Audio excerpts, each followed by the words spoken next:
Didn't bring a face mask. All right, looks like I'll just have to hold my breath the whole time through the supermarket. We got this. Yo guys, what is up? Welcome back. So I just made a quick little boost to the supermarket to grab some things, a few veggies, a few essentials, and Autumn's just come off 2 night shifts, and when she wakes up I'm gonna smack her with some pancakes. Fucking excited. Got some pure Canadian maple syrup. We're going all in. So stay tuned for the rest of the day. I'm gonna bring a essential home core workout, so 5 of my favorite core exercises to do at home. Even when the gym's open, they're the ones that I do. I'd highly recommend giving it a go. Strong core equals a strong back, which means that everything you do is just gonna be that little bit easier. So yeah, highly recommend training your core. Yeah, we're gonna edit this bitch.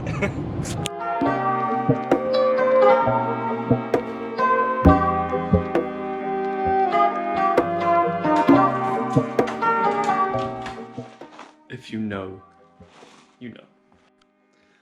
I cannot get over this jacket. It is so sick.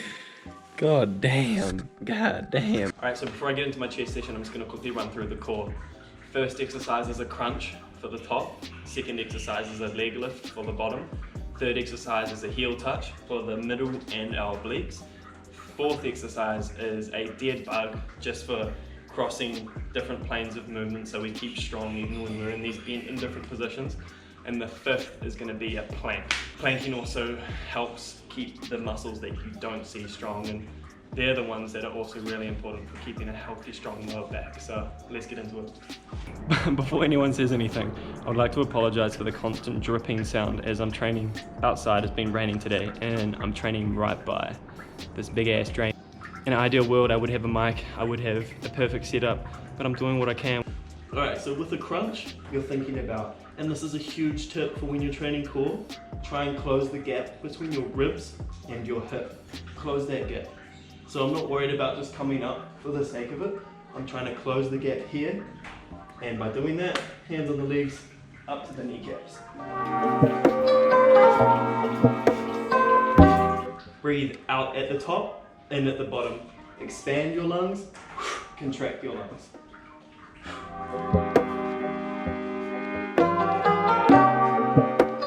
Alright, that's the first one done. Number 2, leg lifts. Make a diamond like this, put them underneath your butt cheeks, legs straight out, and lift them up. So when you come all the way to the top, gravity's just holding my legs here, it's pretty easy. Bring it to here, make the leg lift range only like this, just to make it a little bit harder.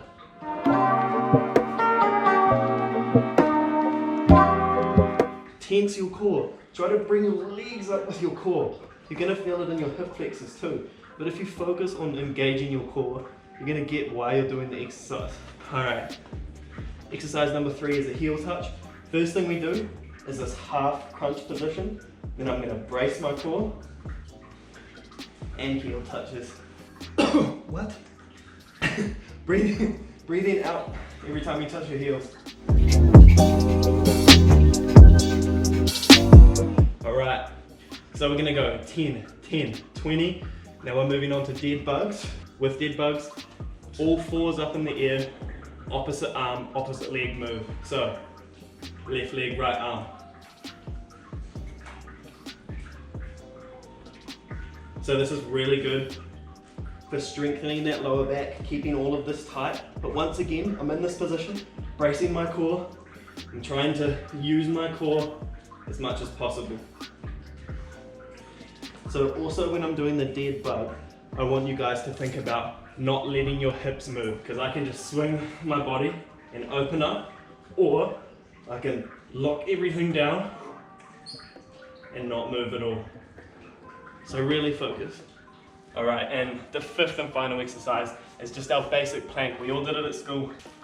I'm going to get into this plank position and try and make my body as parallel to the ground as possible. Squeeze your glutes, squeeze your core, get into it. So I'd rather you do a plank with a braced core for 10 seconds than just to hold it without a braced core for like 4 or 5 minutes. So brace that core, tense your abs, work the muscle you're trying to work. Alright guys, so that's it, nice and simple. No crazy exercises there, but the 5 best core exercises that you can do. So we got the crunch, the leg lift, heel touch, dead bugs, and plank to finish. Do all 5 of those back to back. That's 1 round. See if you can do 3 rounds. If you've got more rounds, then you do it. Alright guys, thanks for tuning in. Would really appreciate it if you could like this video, give us a subscribe, and just share the love. Alright, I'm gonna get into my chest session now. So excited to get a good pump. Man, sometimes I just get so fucking fired up in a session. This feeling is why I train. This feeling is literally what it's about. Like, fuck everything else. With training, you're literally dealing with our primarily built connection, that fight or flight, getting it out of the way rather than it fucking with you in everyday life. This is why training is so important, and honestly, it doesn't matter how you train or what you do, but if you get it out rather than keeping it in, you're just gonna feel so much better emotionally, physically, literally everything. I'm gonna touch base more on this topic in a future video and really go over it in some detail, and hopefully it helps. And that concludes today's video. I genuinely really appreciate everyone that has been watching. Thank you so much, and we'll see you in the next one. Every last drop. Let's go.